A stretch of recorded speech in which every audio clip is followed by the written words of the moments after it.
यंदा 28 ऑगस्ट 2026 शुक्रवार रोजी रक्षाबंधन साजरं केलं जाणार आहे.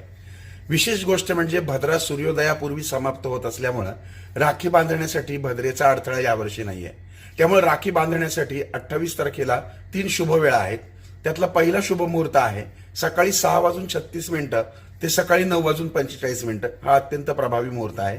पण हा जमला नाही तर दुसरा अभिजित मुहूर्त आहे दुपारी 12:30 ते 12:53. तर तिसरा शुभ मुहूर्त आहे संध्याकाळी 7:43 नंतर ते रात्री 9:30 मात्र या 28 तारखेला जो राहू काळ आहे तो सकाळी 10:54 ते दुपारी 12:02 असल्यामुळं या वेळेमध्ये राखी बांधणं मात्र टाळावं. आणखीन एक महत्वाची गोष्ट म्हणजे 28 ऑगस्टला खंडग्रास चंद्रग्रहण आहे. मात्र हे ग्रहण भारतात दिसणार नाही. त्यामुळे भारतामध्ये रक्षाबंधनाच्या विधीवर ग्रहणाचा प्रत्यक्ष परिणाम होणार नाही. त्यामुळे भारतामध्ये या ग्रहणाचे वेद आणि कोणतेही नियम पाळायचे नाहीयेत. पण परदेशामध्ये जिथे हे ग्रहण दिसणार आहे तिथे मात्र